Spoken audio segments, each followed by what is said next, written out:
Hello, everyone. I'm Kathleen, and I am here today with Larry Evans and Seth and Rebecca Blum. How's everybody doing today? Doing great. Great to see you, Kathleen. Hey guys, how you doing?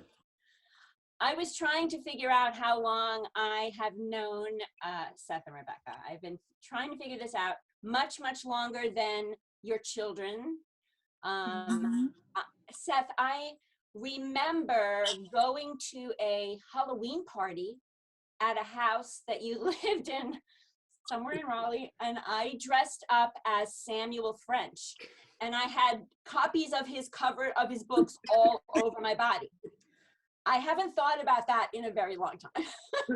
So, I know that I must have met Becca someplace, but I went to Farmore in Cary, and I went up to Rebecca because we had met each other, and you were just out of college. And we had a friendly little chat, and I said, "God, she's a really nice person." aw. And I think, Seth, you did Henry V with. Yeah. That's the first time I saw you until we did a great play, Cast No Shadow.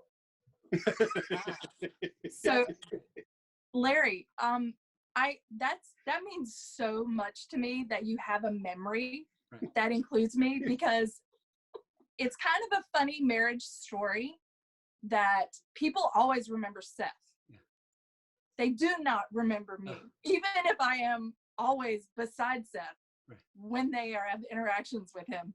But that's not necessarily theater related. But anyway, I just want to say thanks. That's really. We can make it theater related if you want to hear that story.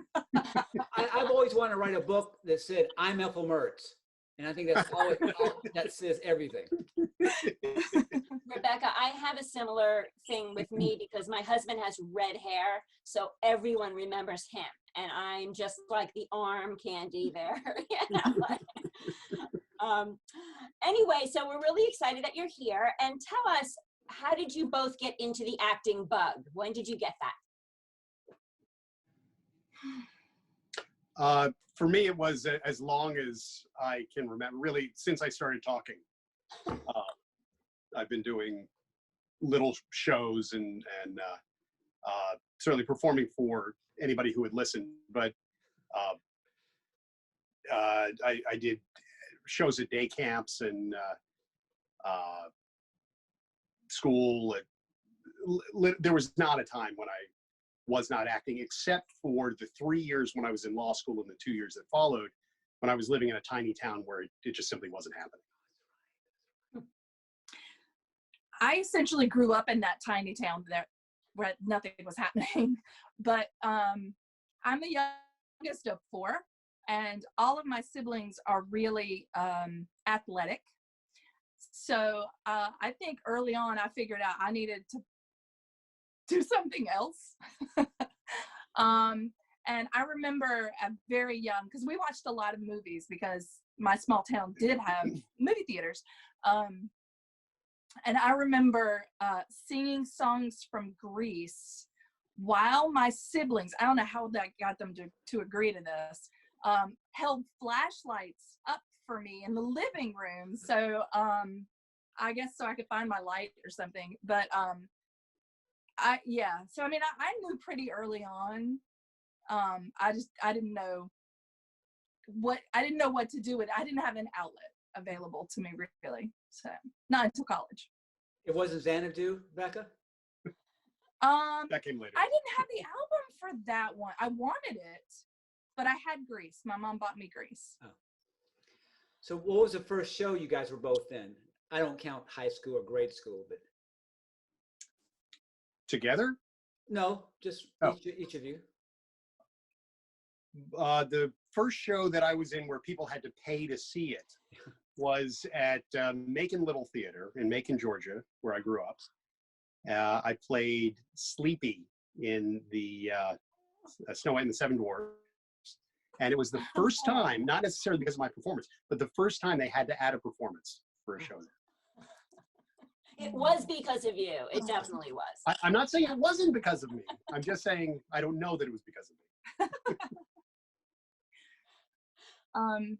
So wait, so post high school, is that I guess you did Theater Meredith, didn't you?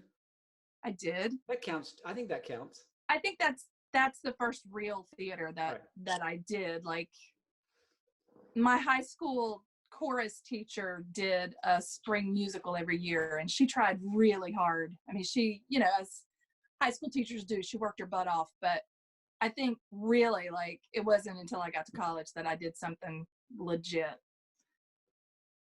And then my first show post college was with Raleigh Ensemble Players, Luann Hampton, Laverty, Oberlander, Yeah. with a ton of like triangle name people. 1995.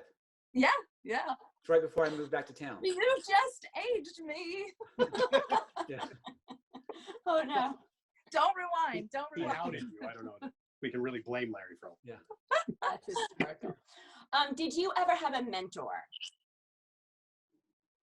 Not until college. And who was that?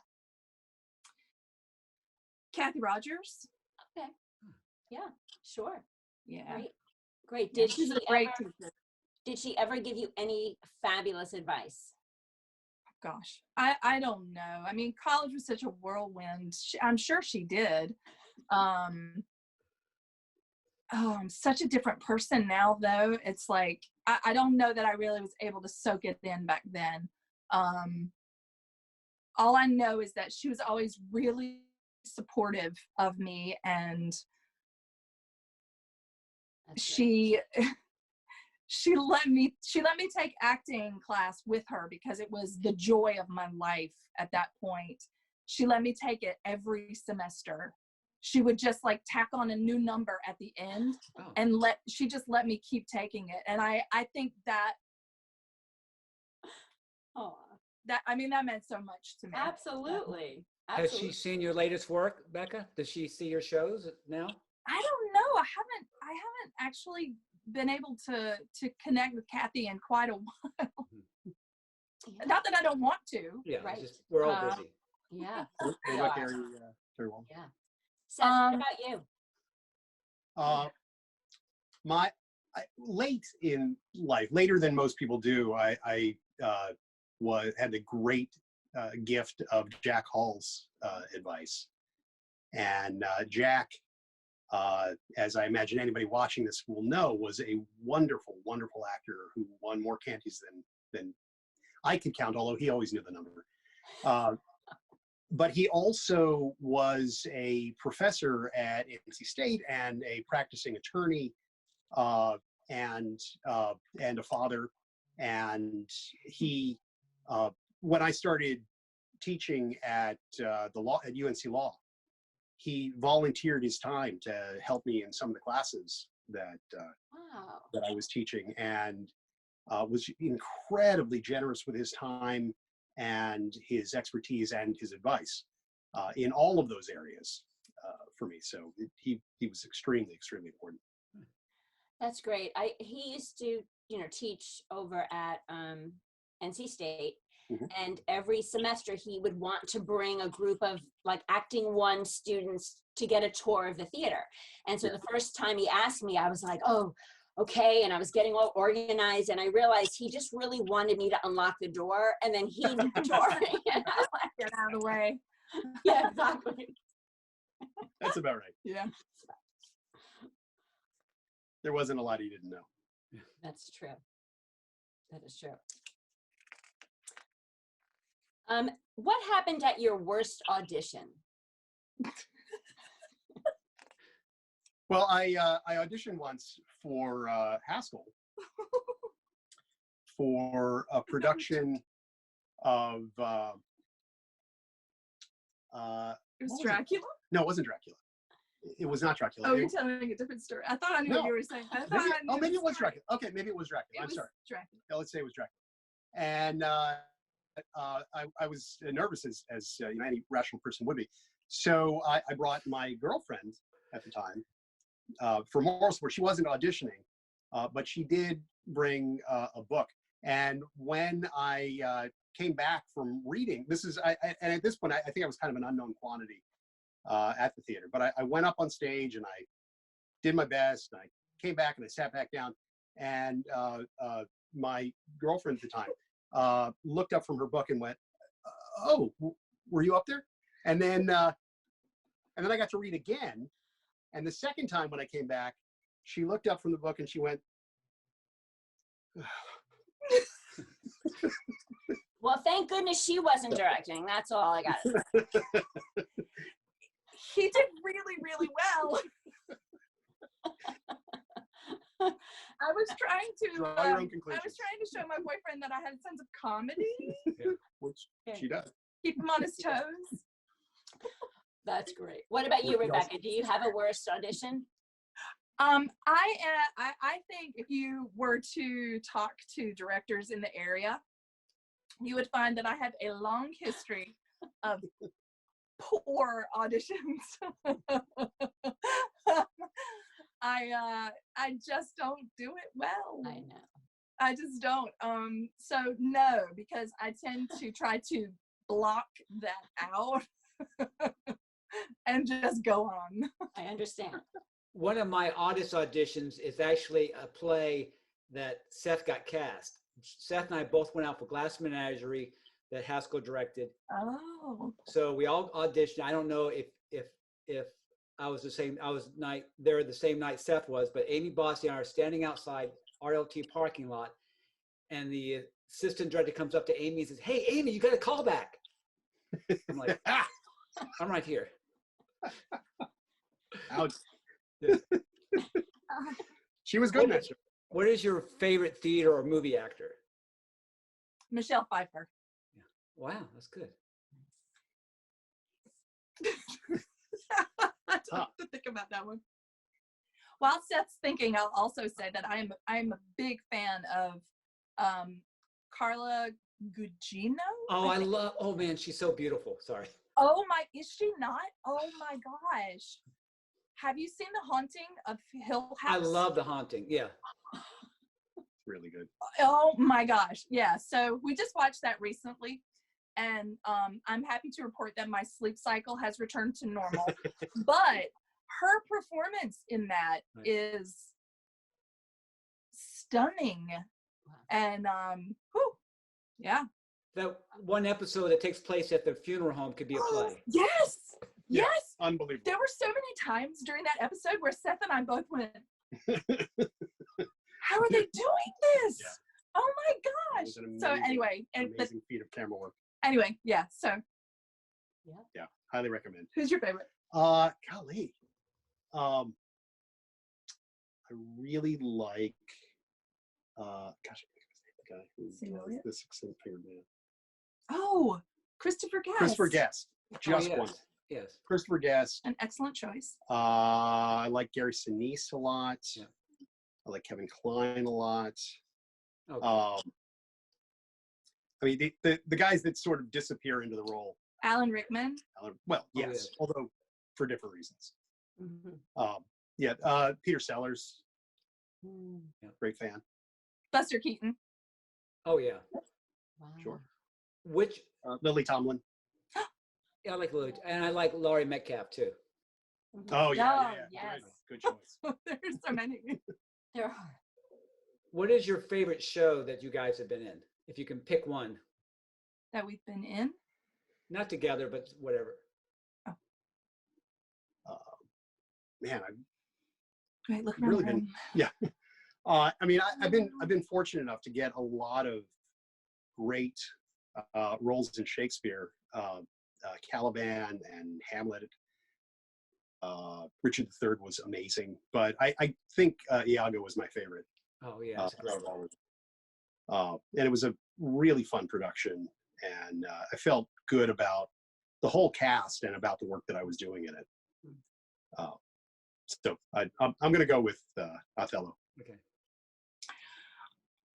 I think, gosh, I had so many great experiences with so many great ensembles, but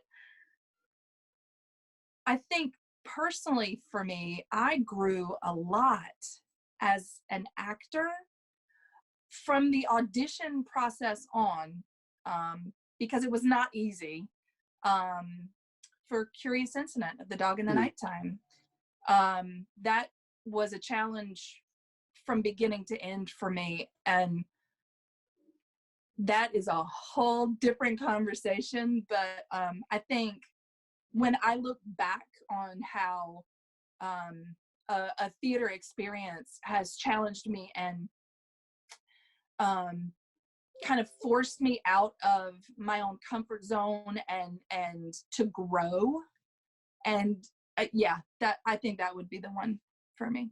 You were If I- amazing. Yes, you were.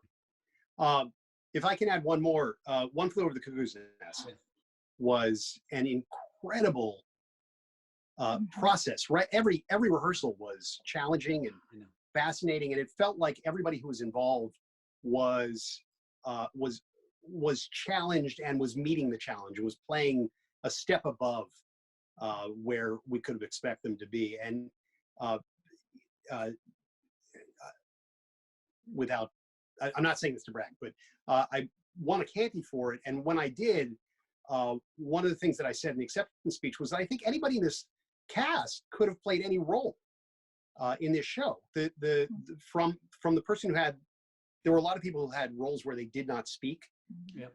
But the work that they brought to the project was unbelievable.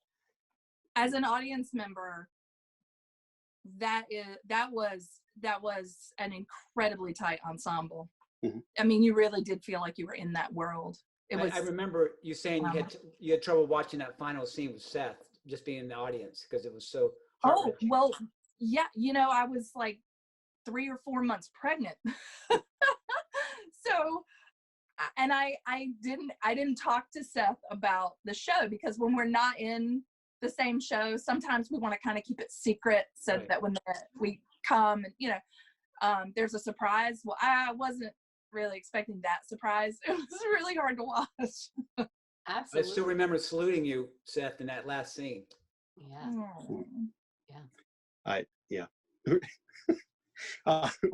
Rebecca, because she was very pregnant during that show, had to get up and excuse herself just as the show was starting.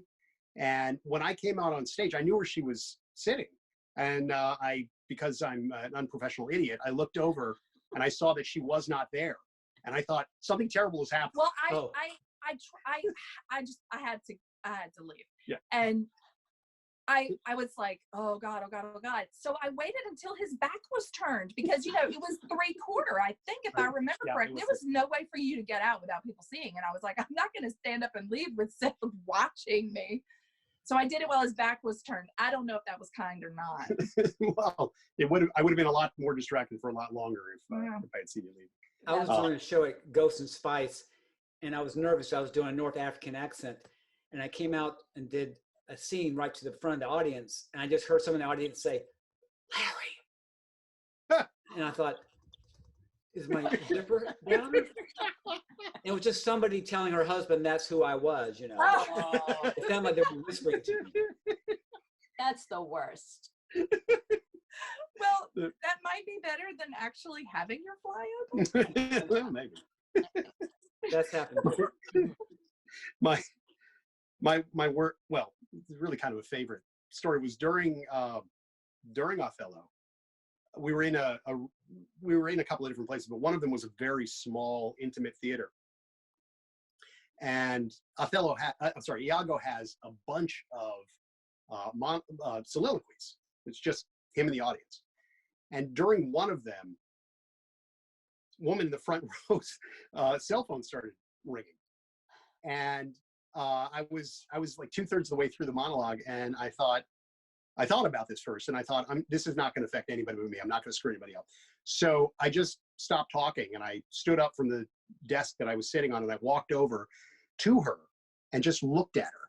And as I was doing this, she went from just sort of sitting passively as her phone was ringing to realizing, oh God, he's looking at me. And then she reached under and she started saying, I'm sorry, I thought it was off. It's a new phone. And she turned it off. And then this part, I just got lucky. I went back and I sat down, and the next line in the monologue was, I know not whether this be true. And That's great. the audience just thought I was making fun of her in Shakespeare. And the challenge with that show for me was always, that was awful. So the challenge was to keep the audience on my side for as long as I possibly could. Right. And as an actor, you can tell there's a moment where they push you away. That was the only performance where I felt like they were with me right up until the end, when Amelia betrayed me. I'd be the governor of Corsica right now, otherwise. But after intermission, the woman with the phone, she was gone. She left. She left. Yeah, she ran. Oh my! I'm pretty sure her husband stayed. She's not been back to the theater since. Wow. We don't know that that's true. He's I making that I don't know up. about the last part. But the other people in the audience had a really good experience, including me. That's great. That is great. What type of actor do you like to be on stage with? Someone who's not mean. Oh, I don't know. I mean, that's good. Yeah. Gosh, I don't know. I mean, somebody who takes it seriously, but isn't afraid to but not too seriously. I guess, does that make sense? Yeah.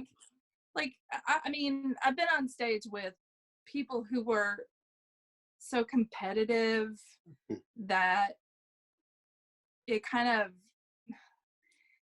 leaches the joy out of the process. If you can't give and take, and so I guess that's the kind of person that I like to be on stage with, someone who's willing to give and take, and just let it be fun. Yeah, I would say somebody who is more concerned about serving the project than they are about serving their own ego. Well, I think that might be the same thing. Yeah, maybe. Mm-hmm. Mm-hmm. And I also I like people who are okay with improvisation. Not that you have not to change the lines or anything like that in a way that's not appropriate, but who remain open and realize that there is a reason that live theater is different from a film, because stuff is going to change, and that shifts everything else that happens that night. I also love improv, and shows that allow for it a little bit. Rebecca and I did performances in different productions of the complete works of Shakespeare abridged, 14 years apart. Is that right?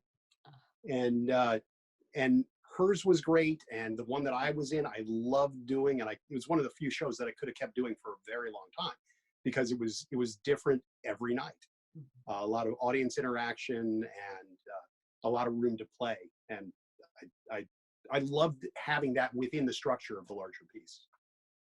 I saw the one that Rebecca was in. That was amazing. Pretty good. So funny. So That funny. was pretty stellar. Yeah. We all have best moments on stage. Can you guys give an example of just a great moment on stage for each of you? I can tell you about a great moment that Seth had on stage. Okay. I'm very interested to hear this. It was during that production of Complete Works. This was back in 1998. That was when it was. That was the show that we met, and I didn't like him, but that is a different interview, and that is a different story. But it was during that, and he was playing Polonius in the Hamlet section, and there was this one part where he comes out, and I think it's the neither a bar or nor a Linderby. That is, and it's just that one line, and then Polonius is done, right? So he's like usually so long-winded, and not that everyone in Hamlet isn't, but he would go out like his Polonius was like this super old dude who like was hunched over, and he walked really slowly, and anyway, I want like we would take like this whole interview to really dissect this bit that Seth came up with, but let me just say, we all backstage were like, God, this is just awful.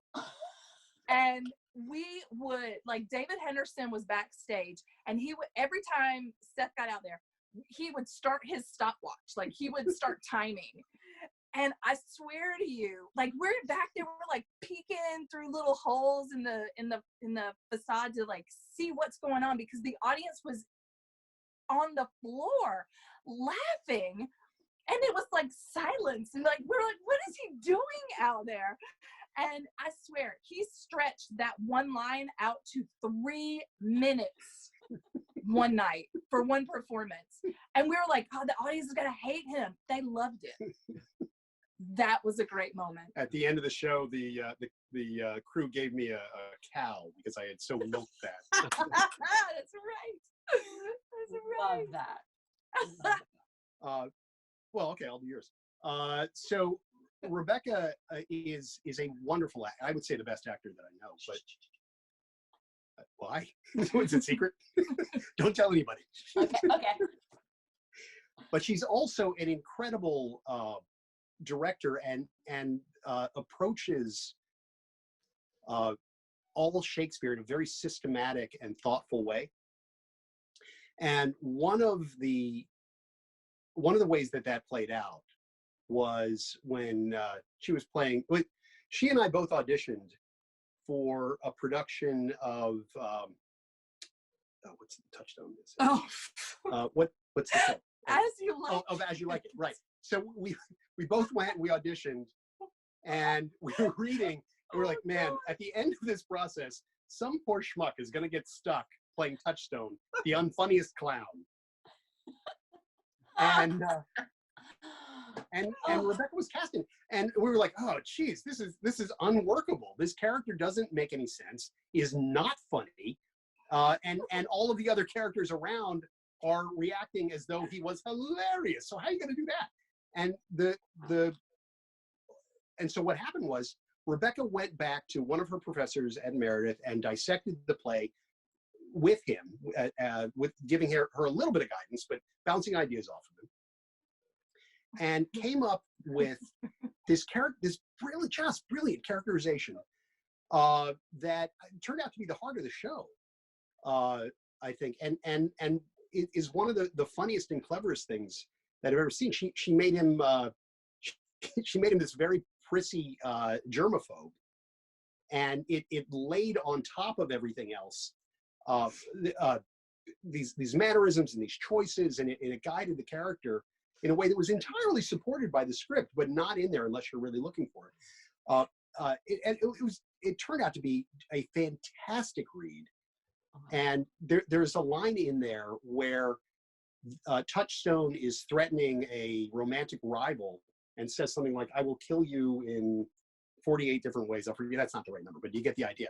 And then without text, acted out the 48 different ways that she was going to kill him. And it was all very scripted, very precise. It was just brilliant clowning that's not in the script. And it takes an amazing talent to pull that off. Oh yeah. Aw. It was longer than 3 minutes. It was longer than 3 minutes. There you go. Nobody timed it though. So. Yeah, there you go. What is the funniest thing that ever went wrong in a show that you were doing? Well, I'll tell yours. Okay. Right. I don't know. What's mine? I don't know. What's mine? Spinning scuffles. Oh, yeah. Do you want to do that? I'll do it. So, go ahead. So we were in a production of Hamlet, and the set pieces were these two scaffolds, these two level scaffolds. So they were used in various ways, like rolled around to represent different rooms. And there was the scene where Hamlet comes to Ophelia, and he's all disheveled, and she thinks he's gone crazy, was set up by having our Ophelia stand in the center of one of these scaffolds, and 4 actors spinning it around her. This was so not safe, okay? But don't do this. I having certain self-awareness, had not volunteered to be one of the people running around because I didn't want to add the element of barf to this production. So I was backstage, and I just one more piece of the setup. The scaffold started spinning slowly, and I was blocked to come in, walk under the scaffold, and then Ophelia and I would look at each other and scream or something. Right, that is an important note. So, as the scaffold swung faster and faster and faster. When you're backstage, you get into a rhythm, right? You know who you're going to see when, and like the flow of the show from the backside, right? So when Seth came in, I was happy to see him, and then we chatted for a moment, but then I thought, wait, you're not usually back here right now. What are you? And in my head, I was thinking, wow, I've gotten much better at this. Yeah. I've made it back here much more quickly. Finally, I understand the shape of this play. So Rebecca said, are you supposed to be back here right now? And I went, crap. It happened to be during the spinning scaffold of death, which is what we called it. And I'm pretty sure our Ophelia has not to this day completely forgiven Seth for leaving her out there. Or the 4 people who were like about to puke when they left stage. It was Heather Strickland, the new managing director. True. And every time I see her, which is like every other week, she reminds me. I can't remember a conversation that we've had where she hasn't mentioned that. That's great. That was a pretty great moment. Let's interview Heather next. Definitely ask her if she's ever heard of the spinning scaffold of death. Okay. I'll bring it up. Okay, so Rebecca's is that we were doing a show called Gun Shy, in which Rebecca. It's a great show. It is a really good show. Rebecca at that time was much less comfortable than she is now with improvising on stage. Yeah. And she had a scene with an actor who I'm not going to name, although you can figure it out if you want, who is a much larger person than her, much taller, and who was blocked who was playing her erstwhile boyfriend. It was a scene where she was breaking up and leaving him. And he had apparently been slaughtering cattle or something because he was holding an axe and wearing an apron that was covered in blood. The character or the actor? At the very least, the character, possibly also the actor. And Rebecca was saying, I am leaving you. That is it. I've had all I can take. And his line was something like, if that's how you feel, then go. Get out. Go. But he did not say that. Instead, what he said was, why don't you love me? Oh my God. And wow. I was backstage with 2 other people in the cast in this very cramped space that we had to create because there was no backstage in that space. And another actor who really didn't like Rebecca very much because she was young and pretty. We don't know why. I'm gonna guess that's why. She never told me that was why. But at any rate, she did not like Rebecca very much. But in that moment, she whispered to me, "Oh God, poor Rebecca." Somehow we made it through. I kind of went into one of those white hot, like you just amnesia moments. And I don't know. We went on somehow. I don't know what happened. I can tell you, I went into that scene with a lot of anxiety every other time, but that never happened again. Oh, good. Wow. If Rebecca and I already have the answer to this, but if you couldn't be an actor, what else would you like to do in the theater world?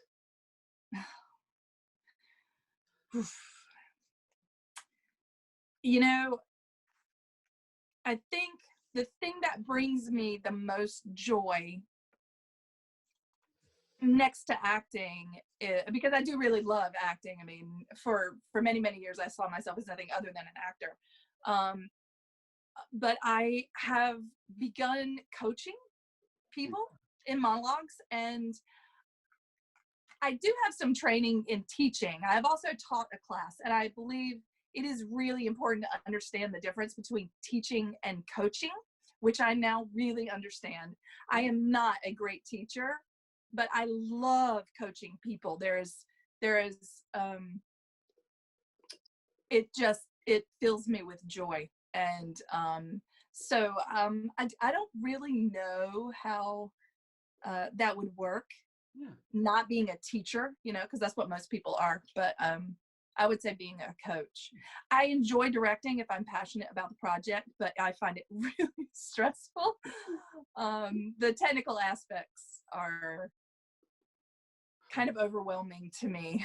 I speak the language of emotions, not lighting design or set design or costume. And so trying to incorporate all of those, I don't know that I'm that great at that, but I love coaching people. Well, there's a story, Anne Bancroft, a famous actress.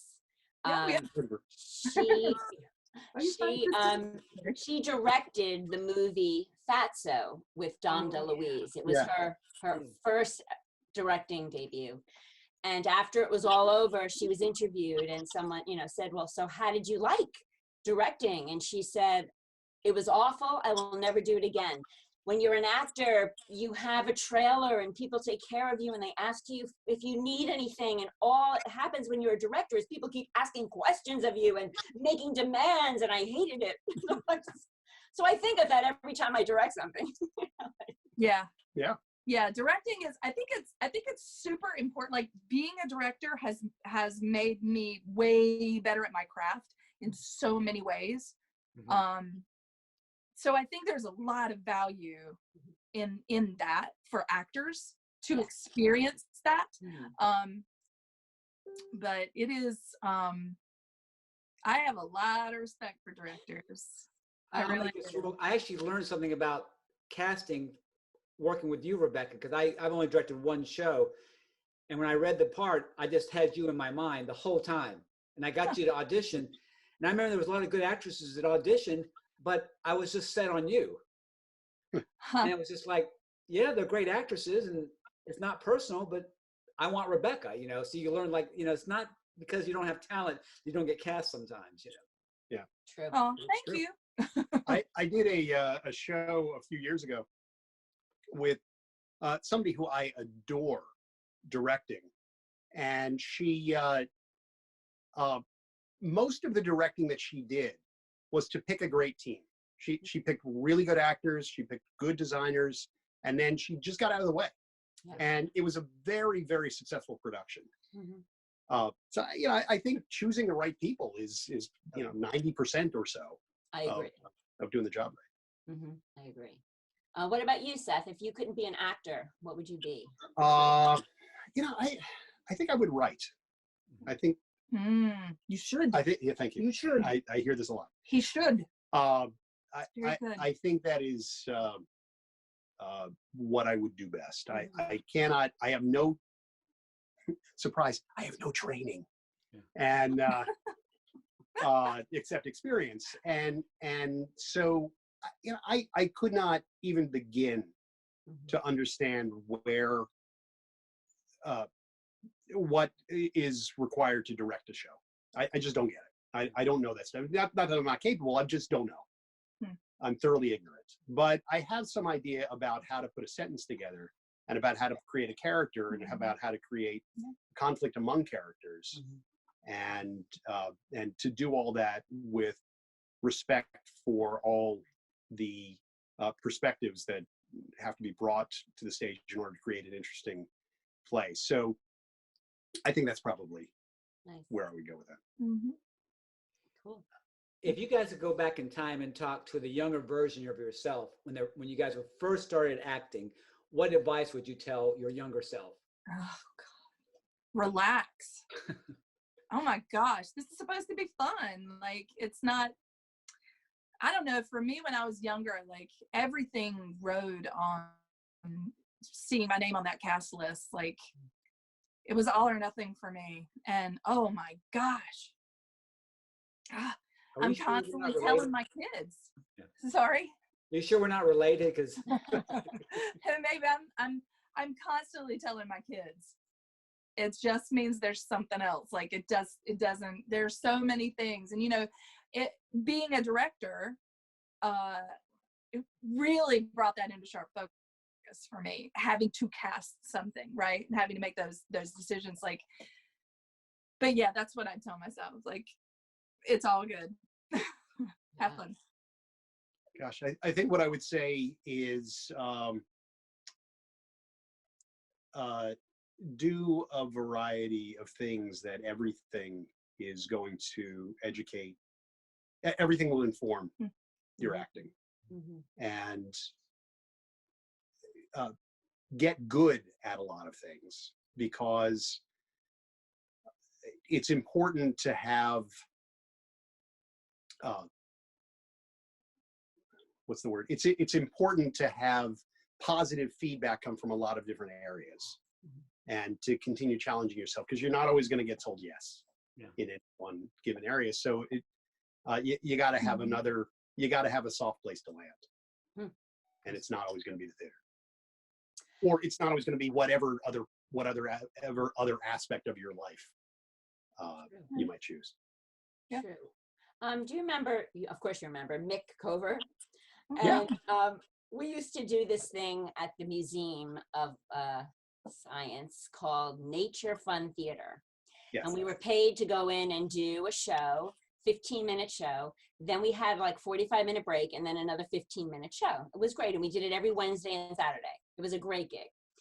But during the 45 minutes, I would relax, and Mick was always doing something. First, he was teaching himself how to play the guitar. Then he was teaching himself how to, what was he doing? Juggle. Then he was teaching himself how to do something with coins on his hands. And I'm like, what are you doing? And he's like, I have to learn all this stuff. So it's exactly what you just said. Yeah.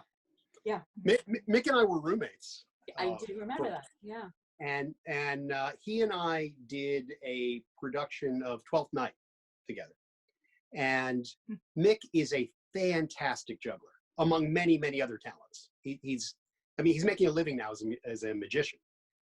So just imagine how many talents you and part-time as a party clown, I think. So he is a bag of tricks.